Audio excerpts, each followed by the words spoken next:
They will give in. The huge support coming from abroad, from tycoons, from the left, governments, it's only because of one reason, because they know that Zippy and Bougie, if they are prime ministers in Israel, will surrender on every front. All right, folks, and of course he's talking about Herzog and Livni and the opposition. Right now, the exit polls have it very close, but it's been quite a comeback if these exit polls hold. As we will hear from Joel Rosenberg, we go live just outside of Tel Aviv, and Joel Rosenberg, New York Times best-selling author and author of The Last Jihad, joins us. Hello, Joel. Hey, how are you, Steve? I'm doing well. Thank you for this, and the book is up on the screen. Everybody read Joel's thriller, as always. So, tell us where we are right now. We're only looking at exit polls from the TV stations, correct? Right. The Israeli networks, there's 3 different networks that have been doing exit polling, but they're all very consistent.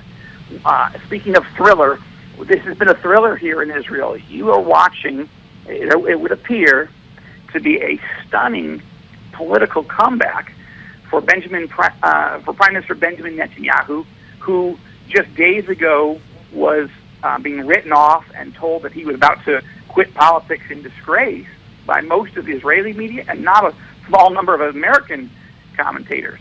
But what has happened, Steve, is in the last week, Netanyahu and his Likud party have gone from about 20 seats and to about 27 or 28. He surged in the last week, and this now puts him, according to the early exit polls, at either tied or possibly 1 seat ahead of the opposition party, which is run by Isaac Herzog.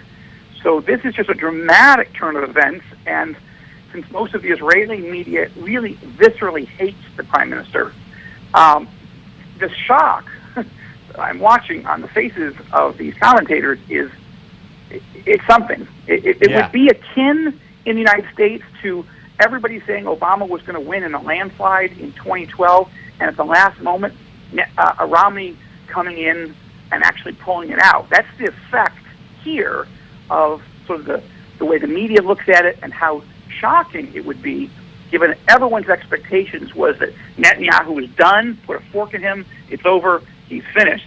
Apparently not so much. Well, you know, you would think that once Hamas comes out and basically endorses your opponent, I mean, I know that economics are a big part of any election. I know that the Obamaites on the ground are talking about basically it's the economy stupid, which harkens back to the Clinton victory in '92. But nonetheless, it's all about security. I mean, Israel is all about security, and how you could change course, how you could hand over to a man who says, "Oh, I trust Obama," when 75% of Israelis don't trust Obama, to negotiate an Iranian deal that's good for us, and also we're going to sit down and restart talks with the Palestinians. With who? With Hamas at the table? So I just never understood that Likud could get clobbered.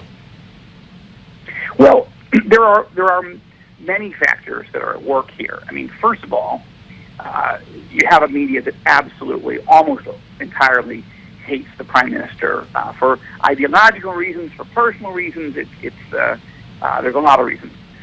Then you have, of course, the left wing of the Israeli political environment that really hates the prime minister, basically on philosophical and ideological reasons. But you have a lot of people on the center right who are frustrated with Netanyahu, who have locked horns with him over the years, who think that he's arrogant and so forth. He's been the prime minister for 9 years, and he has clashed with a lot of people. He's got like many political leaders, he's got a big personality, and he's got very strong views, and not everyone has agreed with him. So there's a bit of Bibi fatigue, right, even on the right. But what happened? What happened was the emergence of this opposition leader, Isaac Herzog. Right. Now Herzog, he was at Joel. I'm sorry we're almost out of time. Basically, what you're going to tell me is he was exposed, right? He was as being pro-Obama on the Iran Yep. issue Yep. and being willing to divide Jerusalem Yep. and give up half of Israel to the Palestinians. Disgraceful. And people Joel, turned I on hope that. I hope maybe we can hook up tomorrow when the elections are solidified and you can give us your expertise again. Thank you, my friend. Go get the last Jihad, Thank you. folks. The closing bell is next.